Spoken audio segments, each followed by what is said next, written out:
get right into it. On paper, beekeeping in southern India looks like the perfect plan. It's a new way for the rural poor, especially women who don't own land, to make some money. And on top of that, it helps pollinate crops, which we need more than ever. It really seems like a win-win situation. But here's the catch. Even with all these government programs and money being thrown at it, it's failing. A really sweet idea is turning sour, and we're going to figure out why.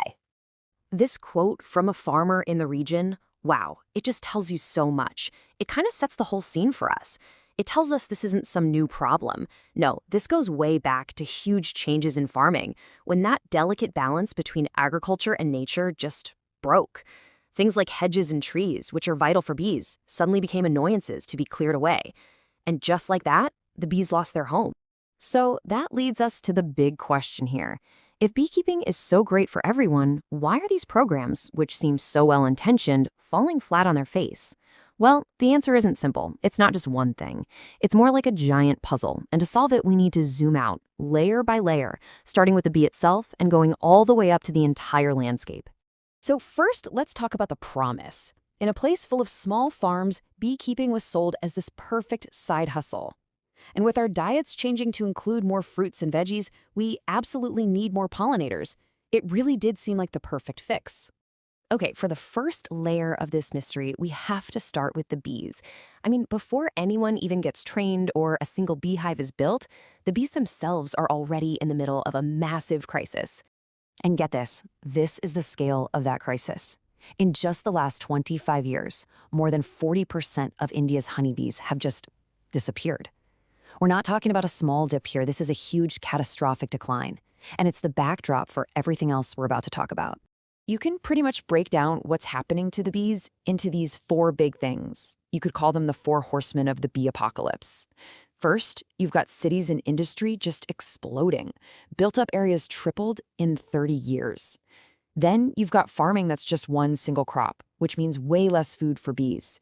Third, the chemicals. I mean, in Puducherry, fertilizer use is a mind-boggling 228 kilograms per hectare. And finally, climate change. So the bees' world is basically under attack from every possible angle. So the environment's already hostile, but what happens when we add people to this picture? Let's zoom out from the bees and look at the new beekeepers, who are mostly landless women. And what they face, well, it's nothing short of a brutal obstacle course. Just try to imagine their journey. It all starts with a training course that's often just a single day, mostly about hitting government targets, not real-world skills. Then comes what's basically a lottery to get a hive. People wait for months, get shoddy equipment, and sometimes even have to pay bribes. And if they finally get a hive, their neighbors are terrified of getting stung, so they're pressured to keep the hives inside, like in a smoky kitchen, where of course the bees can't thrive. And here's the most important part. Bees aren't like cows or chickens. They're wild partners. They have a choice. And if they don't like where they are, they just leave. This quote from a villager just says it all, doesn't it? It points to this huge hidden problem. There's no inherited knowledge. Beekeeping isn't a traditional skill here. So unlike farming goats, where you can just ask your neighbor for help, these new beekeepers are completely isolated. They're trying to learn a brand new, complex skill all by themselves. Okay, so we've got the environmental crisis and the mess on the ground. Let's zoom out one more level, to the policy itself, because what you find here is a deep, fundamental disagreement about what beekeeping is even supposed to be for. When you dig into it, you see the policy is basically being pulled in two different directions. On one side, you've got this ecological view, which sees bees as part of the whole farm system. The goal here is pollination, using local bees and supporting all kinds of different plants. But on the other side, you've got a business-first approach. Here, it's all about producing honey to sell overseas, pushing for an industrial model. And the government is trying to do both at the same time, which is just creating total confusion. The government actually calls its big national beekeeping policy a sweet revolution. And honestly, that name alone is a massive red flag.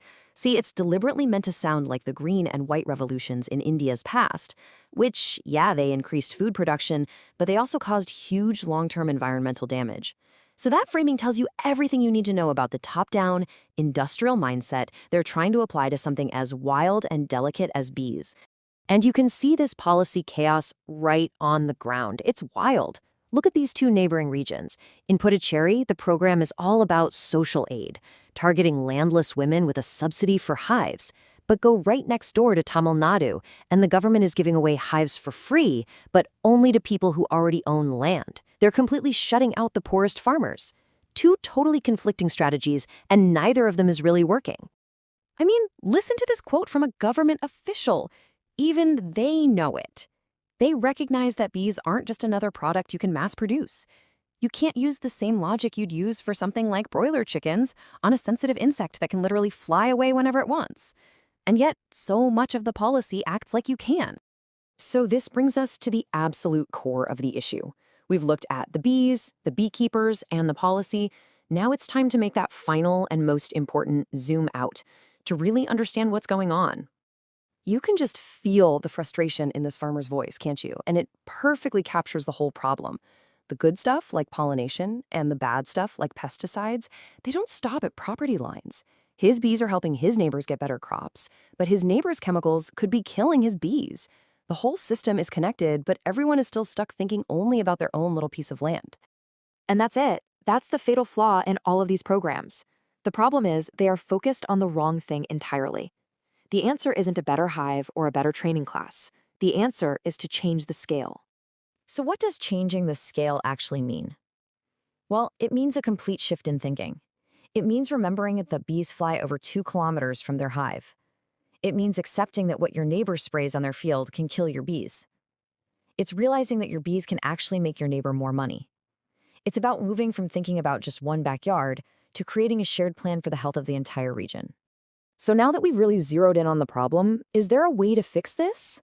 Let's explore what a new deal for bees, one that's based on this bigger landscape view, could actually look like. One of the most interesting ideas out there is something called service beekeeping. This completely flips the economics on its head. Instead of paying beekeepers just for their product, the honey, you start valuing them and paying them for the service their bees provide, pollination. For the first time, this would line up the money with what's actually good for the environment. And this could take all sorts of forms.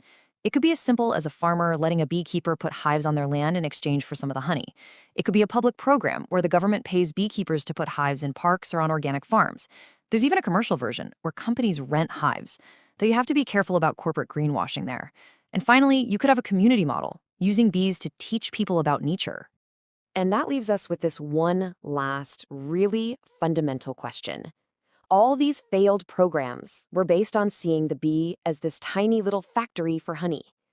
But maybe the real revolution, the sweet revolution, will only happen when we stop seeing them as a tool for production and start seeing them for what they really are: essential, sensitive, and wild partners in the ecosystem we all share.